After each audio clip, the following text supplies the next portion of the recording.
So this is what I'm going to use for today's video. I've got some of my little botanical silicone moulds there with the flowers inside, which I'll show you a little bit closer later. Then I've got my UV resin, some solid purple pigment, some of D from LM Gifts by D's sparkly glitter, and then I've just got some generic acrylic paint, like the liquidy stuff that's a bit runnier so it's easier to use, but I'll show you that later on.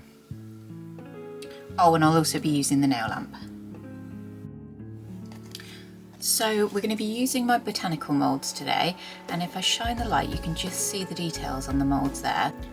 So the effect we're going to do is basically a mini resin pour. So I've got a little bit of my solid purple pigment here, and I'm just going to put a little bit of that down with the UV resin and mix up the glitter at the same time, so they're both ready to put in the mould at the same time. So with the UV resin, it comes straight out the bottle ready to go. You don't need to mix any chemicals together. It's really good for small projects, but you can't work too big, otherwise the resin won't cure properly because the light needs to reach all parts of the design. So I'm just mixing the purple thoroughly into the resin, and quite often on projects, if you find that you're curing your design and it's bendy, it's usually that you've put too much of the pigment in. And this really is a thing that it's like trial and error. You'll get used to it after a while what the right ratio is. So that's looking lovely and purpley. And then I'm going to mix up the holographic glitter. Now it's virtually impossible with holographic glitter not to get bubbles in your design, because you're effectively fighting against the static within the little pieces of plastic.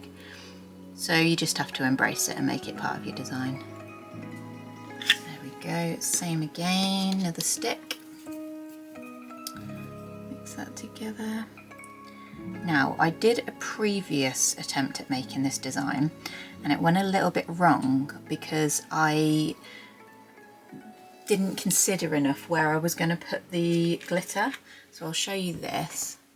So this is what we're going to make, but we're going to make a better version of this. So I just put the glitter in willy-nilly, but this time I'm going to avoid putting it behind where the flowers are so that it picks the flowers out a bit more. Okay, so I'm going to start with the purple so that we can pop that exactly where we want it.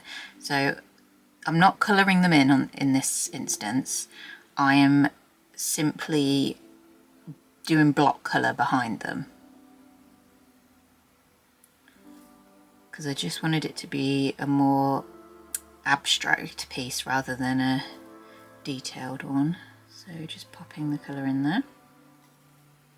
I'll probably speed this up now so that you don't have to sit through all of this.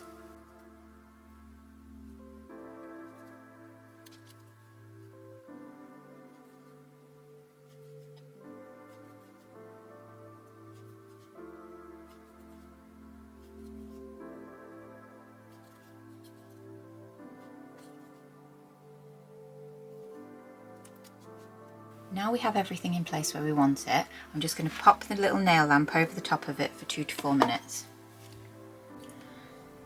After a couple of minutes it is solid to the touch, but I always flip my moulds over and just pop the light back over it from the reverse, just to make sure it's fully cured before I take it out of the lamp.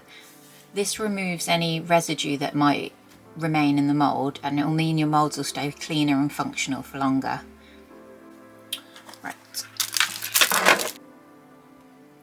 So already through the mould you can kind of see what effect you're going to get, and that looks pretty cool, I think. I'm going to turn it over and then gently release it from the mould, and there you go. So that's your design. Now as the light catches it you can see the flowers on there. This is where we're going to use the black acrylic paint just to pick out those details. And if you just run your finger over it and check it's definitely cured, because if it isn't, when you rub the paint on it, it's going to just stick to it and it will ruin the whole design. So let's get some black paint now. This is the reason why my fingers are always grubby, is because I'm constantly dipping them in paint. So I'll bring this up closer so you can see what I'm doing, and I promise my videos are going to get better than this. I just Come on, focus. It's so much easier on TV when there's a camera crew doing all of this for you. So I find that liquid acrylic paint's the easiest way to do this. Because it's runnier, it fills all of the little nooks and crannies better than with a Posca paint pen. But I do find Posca paint pens great for if you're trying to like fill in details, you know, like say if you've got a hedgehog and the nose needs colouring in, they are good for that. So there we go. So it looks a bit messy. I'm going to just get a wet wipe. Okay, and now I'm just going to rub off the excess. And you can see the design starting to pop a bit.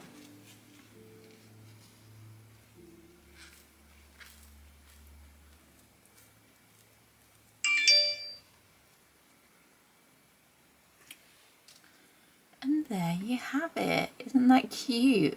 Now this one could be turned into earrings or a necklace.